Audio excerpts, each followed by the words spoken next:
Hello, my friends, and with our first story. So, a few years ago, my now ex-wife filed a false restraining order against me. She was living with her boyfriend as we were getting a divorce and had decided that a false restraining order was an excellent way to be awarded full possession of the car that I had purchased. Now we only had one key to the car, and she was in possession of both the key and the vehicle. This is important for later. Now, I was exceedingly upset that she had knowingly filed a false restraining order, and upon being served, I immediately submitted my appeal and request for a hearing. I contacted my company, had the prints of all my Department of Transportation GPS logs, as well as company internal vehicle tracker data. I also printed out my personal GPS tracking data from the navigation system I was using. So not only did I have accredited logs showing exactly where I was, or more importantly, where I was not. I also had two very detailed systems information showing my exact speed, cardinal direction, and other information recorded in 2-minute and 30-second intervals. After I compiled my entire body of evidence, I wrote a 3-page testimony to read in court to assist in explaining the entirety of the data as well as present my side of the appeal. Almost 30 days passes, and I realize that, upon adjournment of the case, there's a chance that I'll be able to reach my vehicle before my ex does. Now, with this in mind, I decided to contact the dealership from which I purchased the vehicle and acquired a second key. Now, as we only received one key when we purchased the vehicle, I knew she wouldn't expect me to be able to drive away with it. So fast forward a few days to the court date. I had driven across 2 states to attend this court judgment appeal with all my paperwork, written testimony, and the key to the vehicle. I arrive approximately 4 hours prior to the hearing time and patiently wait for the magic moment to come, and I got bad news. It was extremely anticlimactic. She was a no-show. The judge ruled in my favor and the restraining order was dismissed. So the judge then asked if I had anything further for the courts, and if not, I was free to go. So I very politely asked, "Your Honor, is it my understanding that the restraining order is lifted?" The judge replies, "Yes." I then asked, "So am I at this time able to retrieve my vehicle?" The judge then tells me, as the judge of the courtroom, I'm unable to provide you with any form of legal advice. Now, I was about to apologize when the judge then said, "However, if you find a seat in the back of my courtroom, I will get someone to provide you with a signed order of dismissal for the restraining order. If you were to be questioned by law enforcement for any reason regarding property or contact, it's best to have this documentation on your person, as the cancellation of the order might not reach the police system until close of business today." Now, the way in which the judge had worded her response was very clear in intent. She could not specifically tell me that I was good to retrieve my vehicle, but she was taking the extra time to provide me with all the paperwork that gave me the legal opportunity to retrieve my vehicle. So I sat down, and after nearly 10 minutes, the court official that was designated with the task of typing and printing the paperwork got the judge's signature on it and brought it to me as I turned to leave the courtroom. The judge calls out to me, "Yes, Your Honor. Good luck." So at this point, I had to formulate a plan. See, as the ex-wife had not been present for the court proceedings, neither was my vehicle. Now I have the address for her boyfriend's parents' house, as it was all over the initial restraining orders list of protected properties. I decided to utilize Uber to go to the address and check if the vehicle was present at the address. So upon starting the trip, I requested that the Uber driver wait for me at the address after dropping me off, giving her a quick summary of my circumstances and plan to ensure that I had a witness present for the intended retrieval of my vehicle. Quite simply, to ensure that no false allegations of fictitious activities during the recovery of said vehicle would have a leg to stand upon in court. Now, the lady Uber driver was sympathetic to my cause and agreed, even going as far as to give me her personal contact information in the event that I required her for future court appearances. Now, upon the arrival at the address, the vehicle was indeed present. The lady waits until I acquired the vehicle, left the premises, and then she followed me for about 2 miles to witness that I had left the property completely. And then she went on her way. Bless that lady, she was a saint. So I make it about half an hour away and my phone rings. I answer it, and it was my ex-wife's boyfriend. And as you can imagine, he was not happy. He starts to swear at me, making random insulting comments, which I entirely brushed off. And then he makes a very large, unintelligent mistake. He said, "If I ever see you again here or anywhere, I will blow your head off. Count yourself dead." Now, I'm a veteran, and I don't take very kindly on threats to my life. I was upset at him. I was upset at her. And I was just handed a gift-wrapped means of complete and utter destructive revenge. I immediately hung up with him and dialed 911 to report a verbal threat on my life. I go to the parking lot of the local big box store to meet the responding officer and ensure that I didn't leave until I had a case number attached, written statement, and the reporting officer's identification information. I completed my trip to my home state, and the following Monday, as this all happened on Friday, I went to my local courthouse and filed for an emergency restraining order. The judge that was available to hear my case was, interestingly enough, the same judge handling the divorce. She listened to the case I provided, reviewed the police information I provided, and then she issued the requested restraining order. Now, this doesn't sound like pro-revenge, does it? Well, my ex-wife was living with the guy in his parents' basement. The restraining order issued by the judge protected myself, my property, and my spouse from him. See, we were still legally married, so I was legally able to list her as my protected party when the restraining order was served. He could not be within 600 feet of my ex-wife. And as she lived with him in his parents' basement, he wasn't the one who had to leave. She was. But she no longer had my vehicle, so she lost her brand new job. She also wasn't able to get to school as her commute was quite long by public transit, so she failed her college course, but was stuck with the student loans for it anyway. So she was now homeless, a vehicle-less job, less kicked out of her college for non-attendance penniless, as she was atrociously bad with finances. And to top it all off, she was nearly 4 months pregnant with his kid. So the moral of the story, don't piss off a veteran. I don't want to play games. I will go out of my way to avoid playing games. I will bend over backwards to make sure that I don't have to play games. But if you forced my hand into playing aforementioned games, I will not be the one that loses the game, which is something I told her verbatim on our third or fourth date, but I guess she forgot. Guys, what an absolute savage revenge. Listen, the restraining order on the wife's boyfriend that led to her downfall was absolutely brilliant. Play them games, win them prizes, guys. OPI does come into the comment section to give details about what happened after, and it's some juicy, juicy stuff, guys. So listen up now, my wife did not show up to the next 2 divorce court dates as she had no vehicle and was maybe 2 or 3 states away at the time. It went into judge mediation, which she did so far, and she was very nasty. That's a whole story in and of itself, though. So the ex refused to do any mediation, and eventually the judge became the mediator. So on her final court date, the judge asked us what we both want and talked to us about our request on the floor, and then went to chambers to make her decision. So I came to court with my entire credit history, printed with every debt I wanted, split highlighted, as well as a few pages that I had written so I could explain to the judge why I felt it was appropriate to split these specific debts. I also had paperwork I wanted the judge to sign, which would have my ex removed from any financial claim in the vehicle, as I was the one who filed for the divorce. I spoke first, and I got nearly everything I asked for when it was my ex's turn.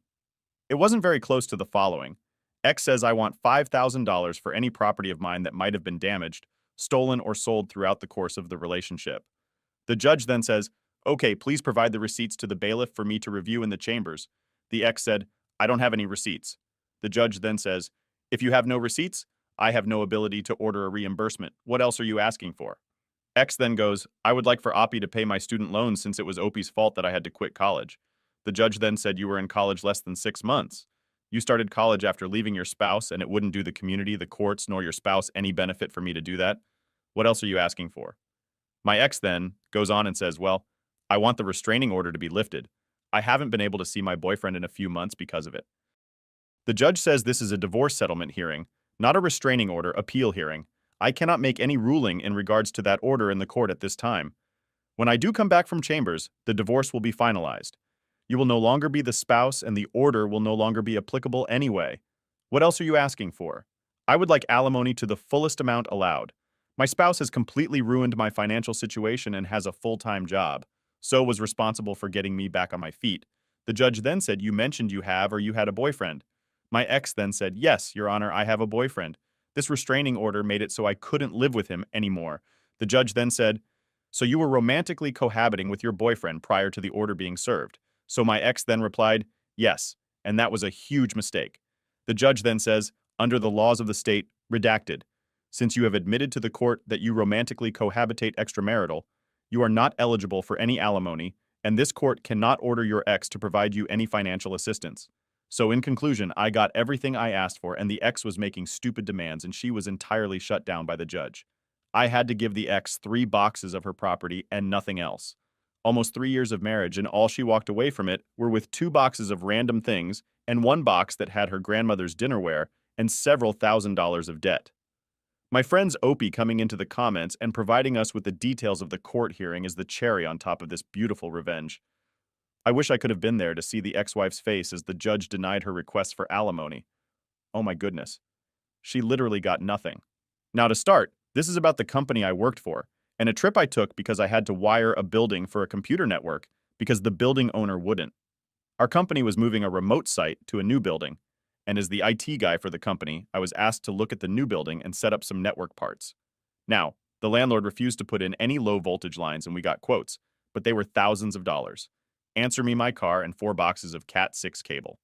Now it's about an 8-hour drive and I was doing about 30 drops, not a ton, but still a few days worth of work and someplace that's already built up.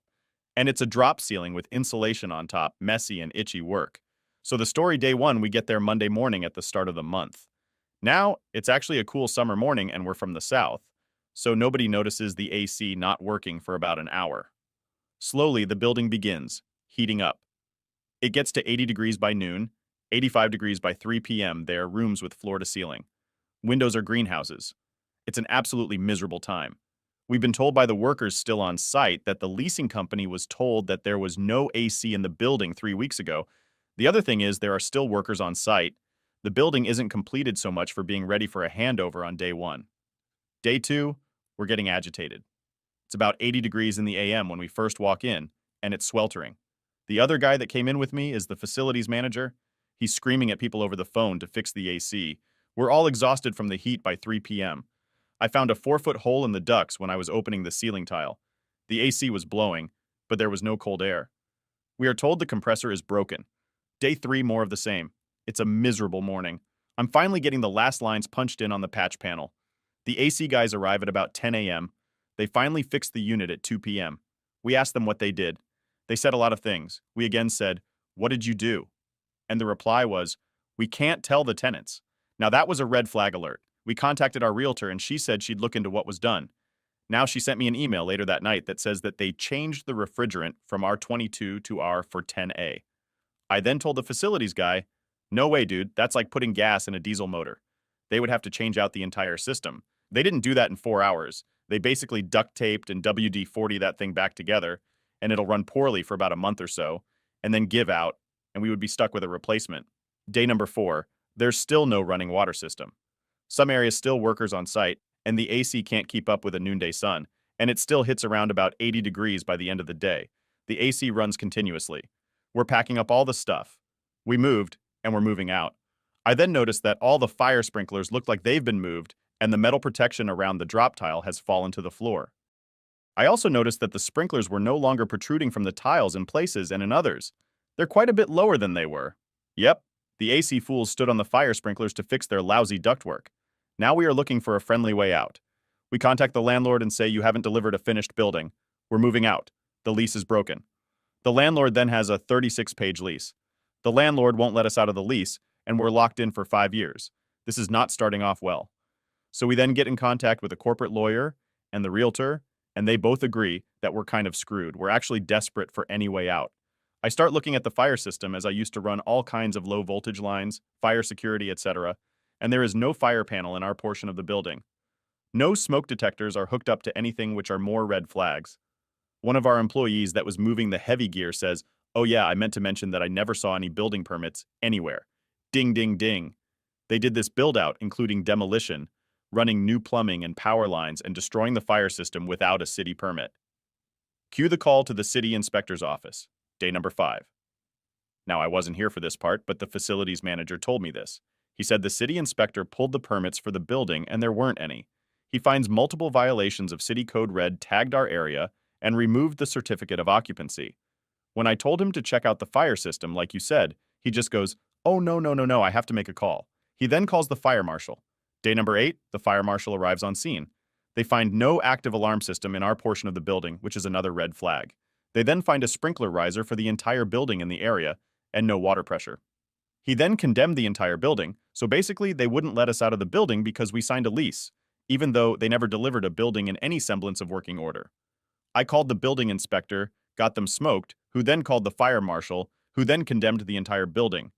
They are still trying to fight us over it, but we're pushing them for not only refunding our deposit and the rent, which they've already done, but for the time spent. moving the gear in and out and all the wiring. Now, our lawyer says that they don't have a leg to stand on, and he's happy for them to pay his fees as well. Okay, my friends, first off, that sounded like a horrendous 5 days of being inside a building with no AC.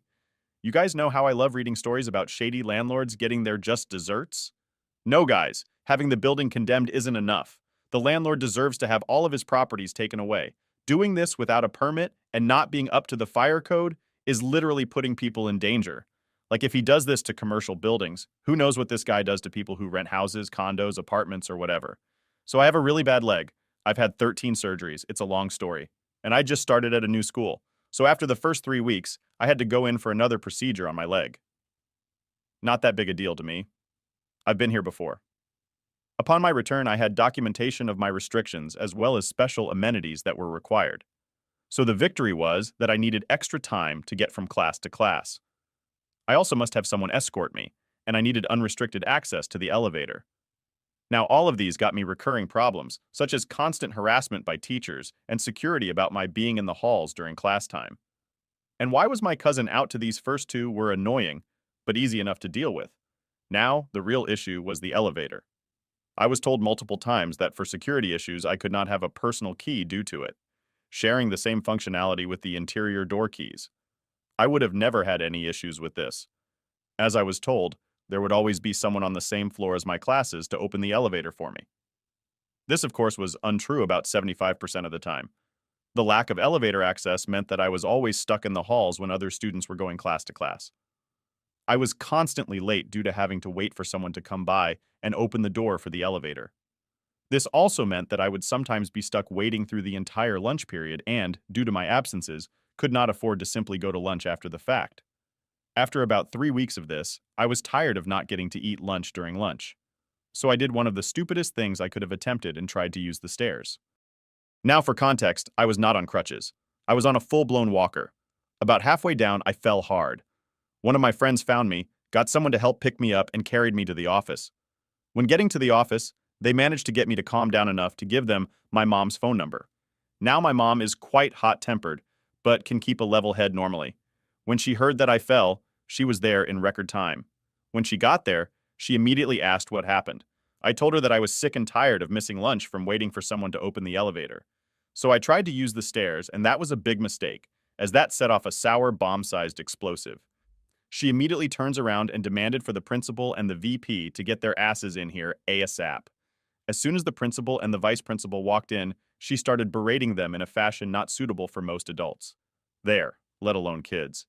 And when the VP made an offhand remark about my condition, she physically went after the VP and was swarmed by local sheriffs that provided security for the school. We were escorted out, and after looking at the file and realizing my cousin and I had the same addresses, they figured out that I didn't actually live there.